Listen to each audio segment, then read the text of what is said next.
Assalamualaikum warahmatullahi wabarakatuh. Hello bolo-bolo, bersama Dokter Ulan. Jadi pinter.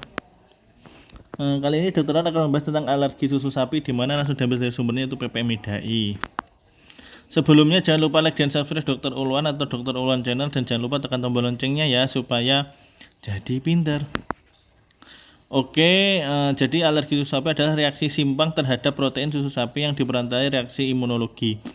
Alergi adalah reaksi hipersensitivitas yang diperankan oleh mekanisme imunologi. Mekanisme diperantarai oleh IgE atau reaksi hipersensitivitas tipe 1 atau cepat, maupun non-IgE yaitu tipe 3 atau 4 tipe lambat. Alergi susu sapi yang non-IgE sering mengenai saluran cerna, kulit, dan saluran napas. Anamnesisnya beragam gejala dan keluhan di saluran cerna, saluran napas maupun kulit. Awitan gejala yaitu waktu antar pemberian susu sapi dan timbulnya gejala dan jumlah susu yang diminum hingga timbulnya gejala. Kemudian riwayat atopi pada orang tua dan saudara kandung. Kemudian riwayat atau gejala alergi sebelumnya. Gejala pada saluran cerna bisa edema dan gatal pada bibir, mukosa oral, dan faring. Kemudian muntah atau diare terutama pada bayi bisa ringan, sedang, intraktabel, bahkan muntah atau buang air besar berdarah. Bisa kolik infantil. Jika hipersensitivitas berat bisa terjadi kerusakan mukosa usus, dehidrasi, ketidakseimbangan elektrolit, dan penurunan berat badan. Konstipasi kronik yang tidak responsif terhadap laktatif. Untuk gejala pada kulit, dermatitis atopi merupakan kelainan kulit paling sering dijumpai, sedangkan urutan kedua adalah gejala saluran cerna. Erupsi kemerahan biasanya terjadi setelah sensitasi 1-2 minggu dan sering mengalami eksaserbasi. Kemudian urtikaria dan angioderma. Gejala saluran napas, rinitis kronis atau berulang, otitis media, batuk kronis, dan mengi merupakan manifestasi alergi susu sapi yang cukup sering.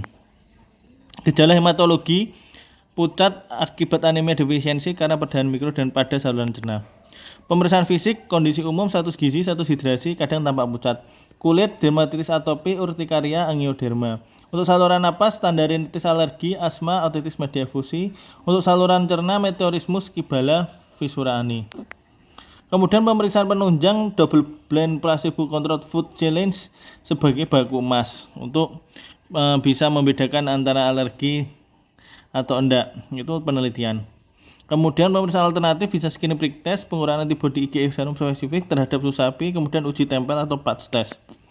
Untuk tata laksana, menghindari susu sapi atau makanan yang mengandung susu sapi sambil mempertahankan diet bergizi dan seimbang untuk bayi dan ibu menyusui. Mengganti susu formula dengan susu terhidrolis sempurna atau ekstensif atau susu formula sama amino. Susu formula atau kedelai lebih dari 6 bulan apabila susu di atas tidak ada atau terkendala biaya. Indikasi rawat, dehidrasi berat, gizi buruk, anafilaksis, anemia yang memerlukan transfusi darah. Untuk prognosis tidak menetap dan anak menjadi toleran sesuai dengan bertambahnya usia. SS membaik usia 3 tahun, 50% pada usia 1 tahun, 70% usia 2 tahun, dan 85% usia 3 tahun. Alergi yang tidak diperantarai IgE bisa lebih cepat membaik usia 1 tahun pada uji provokasi. Oke guys, mungkin itu yang bisa Dr. Luan sampaikan, kurang lebihnya mohon maaf. Assalamualaikum warahmatullahi wabarakatuh.